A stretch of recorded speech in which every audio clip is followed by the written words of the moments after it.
आज जो वचन परमेश्वर ने आपके लिए भेजा है, उस वचन में चलने से पहले एक दूसरे से हाथ मिलाएं और कहें,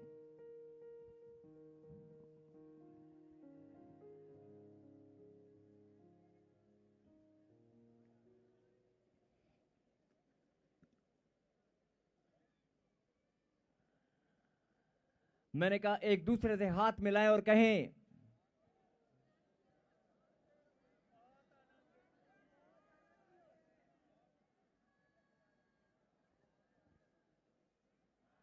नींद से बाहर आए, जागते रहें। यस, जो वचन परमेश्वर ने आपके लिए भेजा है, इस वचन को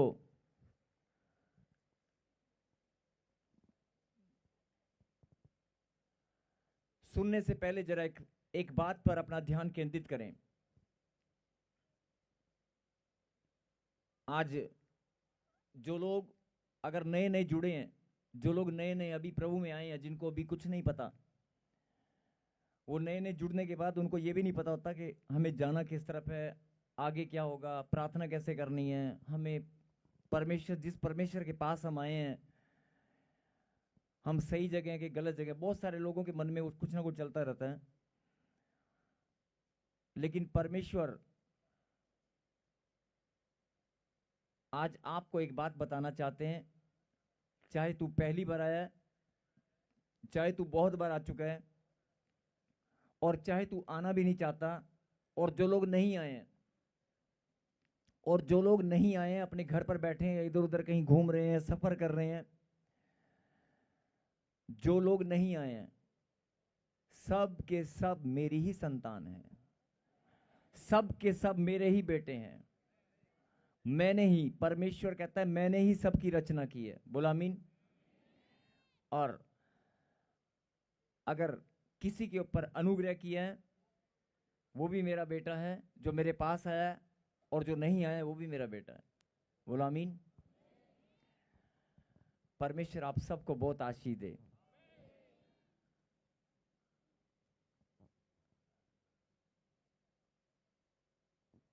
जो बहनें हैं, बहनें वचन के समय वो सिर पर कपड़ा जरूर रखें, और वचन के समय चाहे थोड़ा रखें।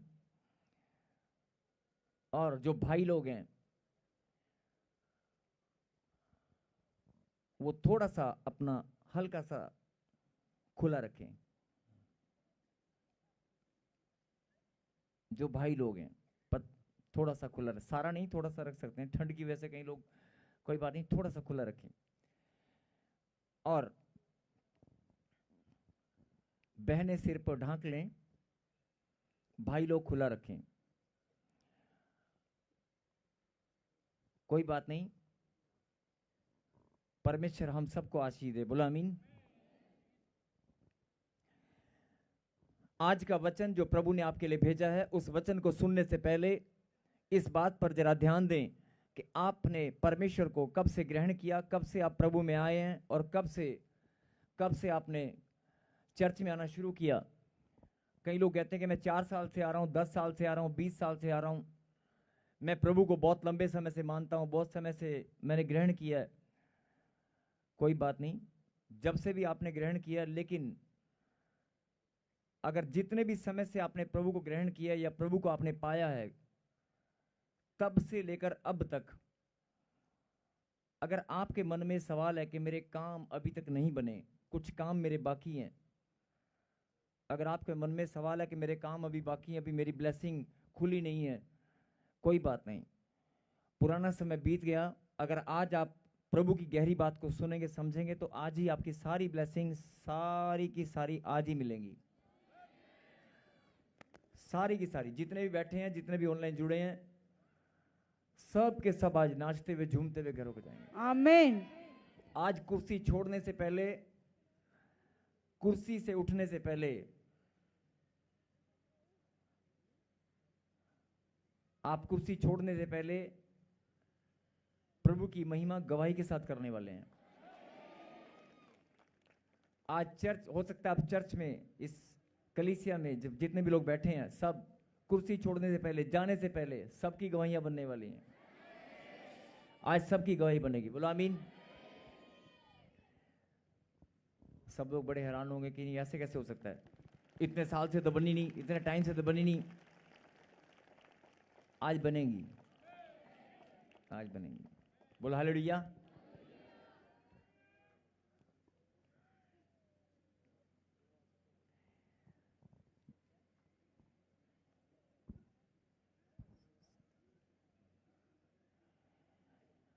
जो वचन परमेश्वर ने आपके लिए भेजा है उसे सुनने से पहले एक बात पर ध्यान दें कि अगर आपके कोई काम रुके हुए हैं, कोई काम नहीं बन पाए, आपकी कोई ब्लेसिंग रुकी हुई है, बच्चों को लेकर, अपने परिवार के किसी शख्स के कारण अपने आप को कमज़ोर महसूस कर रहे हैं, टूटा हुआ महसूस कर रहे हैं कि मेरे, कोई बात नहीं, आज आप परमेश्वर के वचन को ध्यान से सुने।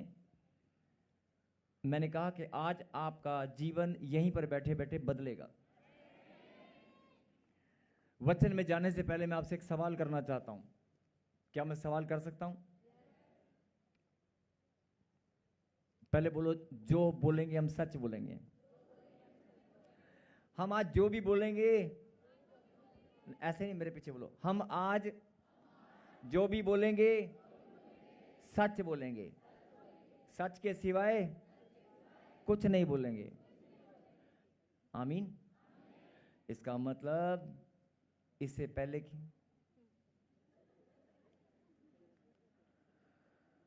आज सब सच बोलेंगे, इससे पहले सब झूठ।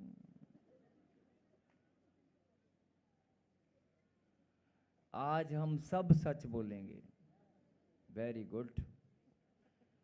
बोलेंगे अभी है ना, अभी अभी बोलेंगे की बात हो रही है, अभी फ्यूचर टेंस, बोलेंगे नहीं। Very good. इसका मतलब समझ में आ गया होगा सबको।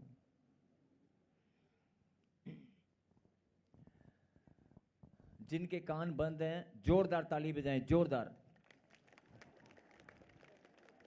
जोरदार, हल्के में कोई नहीं बजाएगा। दोनों कान बंद है जिनके, दोनों जोरदार जोरदार। कुछ बहनों ने तो हाथ भी ऊपर उठाए हैं।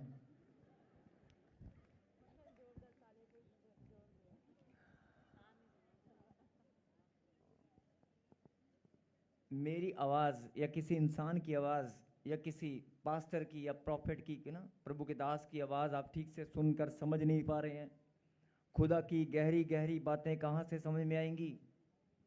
बोल हालेलुया।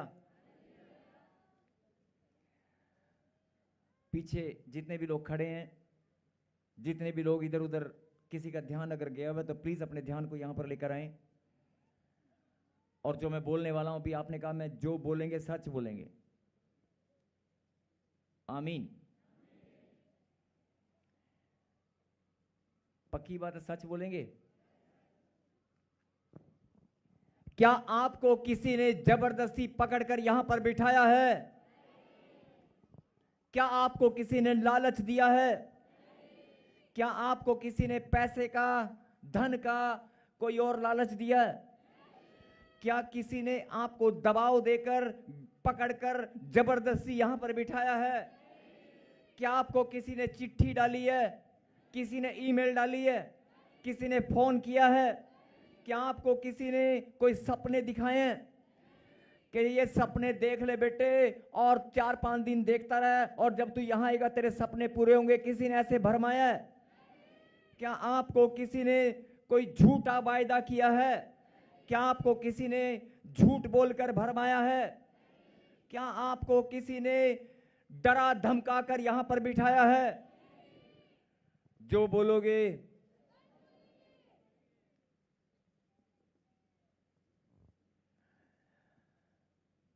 मैं फिर बोल रहा हूं कि अगर कोई है तो हाथ उठाकर इशारा कर सकता है। क्या कोई किसी के क्या सुनना नहीं है ना, हाथ उठा दिया बस। क्या कोई किसी के साथ गलती से आ गया? गलती से कोई दबाव में तो नहीं आया है? इसका मतलब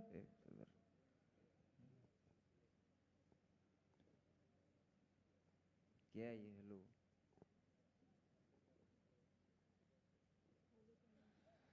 इसका मतलब आपको कौन लेकर आया है? आप खुद बोल रहे हैं।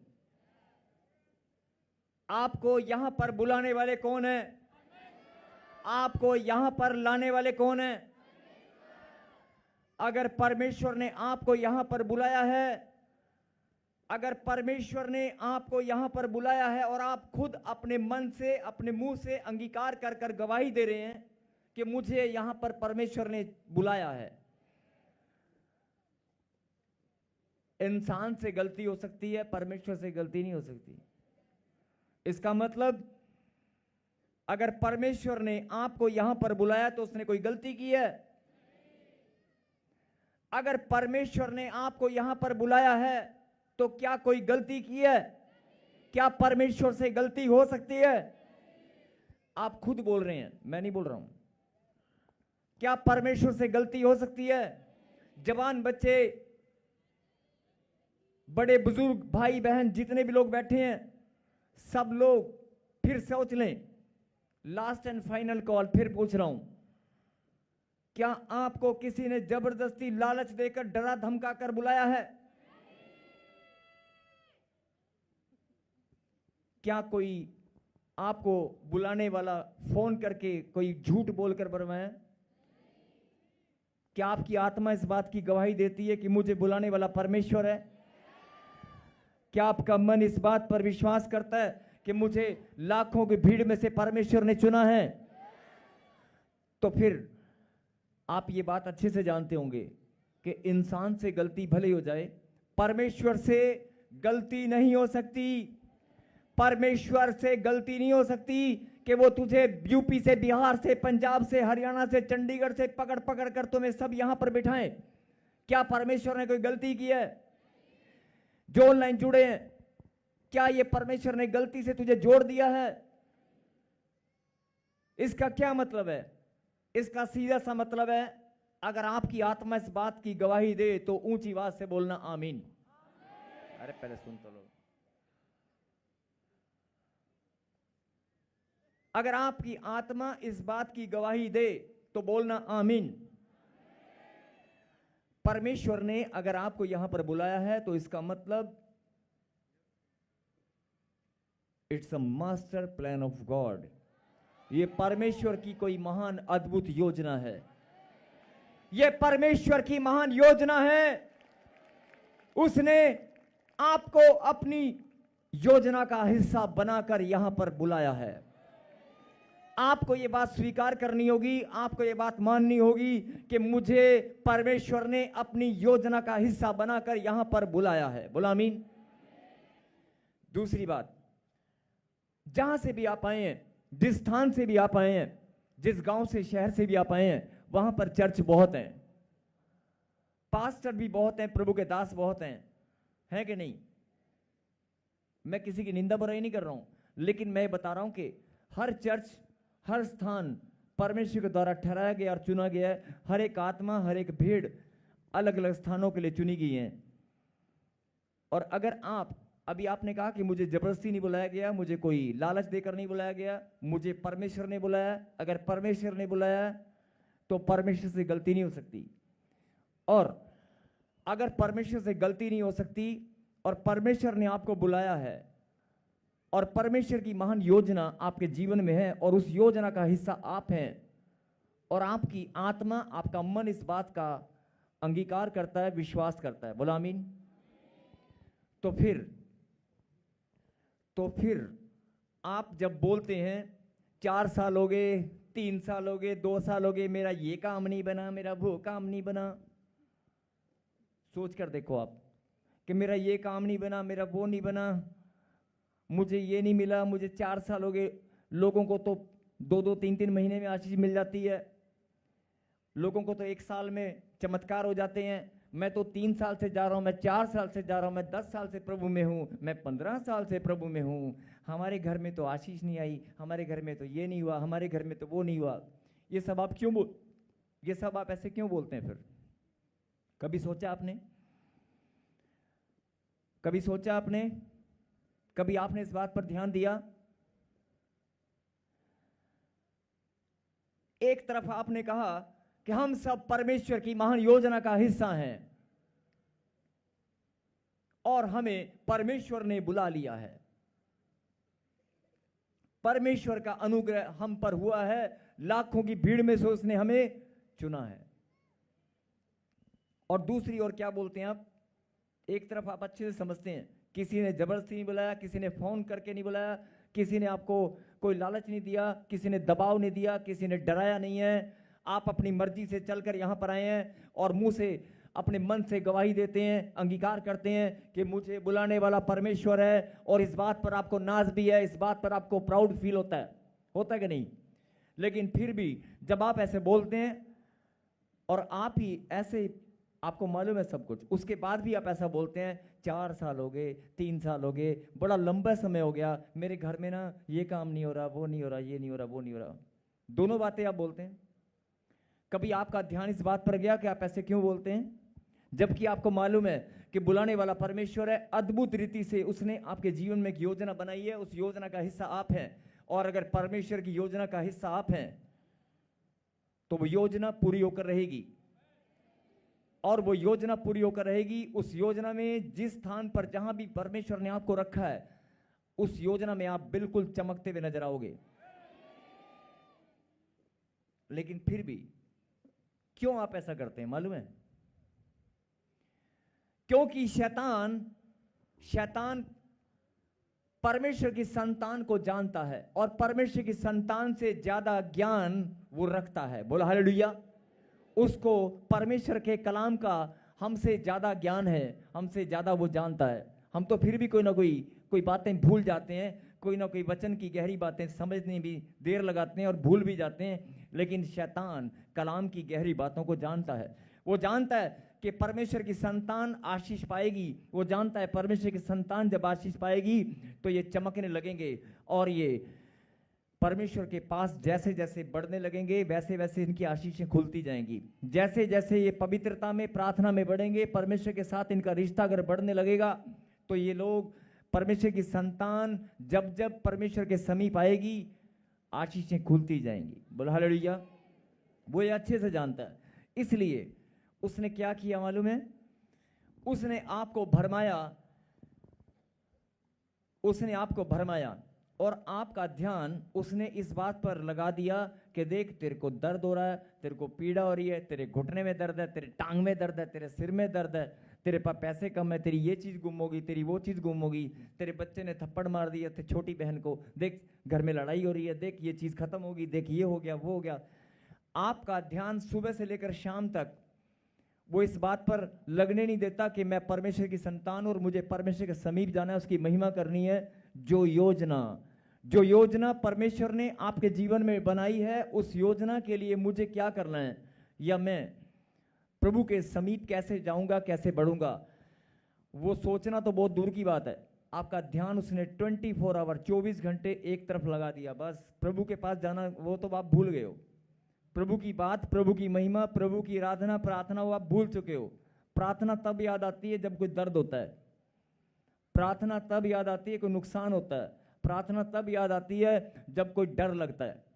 लेकिन उसने आपका ध्यान भटकाकर आपको परमेश्वर की योजना आपके जीवन में कहीं पूरी ना हो जाए, कहीं आप परमेश्वर के समीप आपका रिश्ता और ज्यादा गहरा ना हो जाए, परमेश्वर से दूरियां आपकी कैसे बने वो जानता है। इसलिए उसने आपको छला और छल कर उसने सुबह से शाम तक रोज आपके जीवन में आपका दिमाग, आपका विचार, आपके दिमाग के अंदर विचार डालकर आपको घुमा दिया, भरमा दिया। बोला हालेलुया।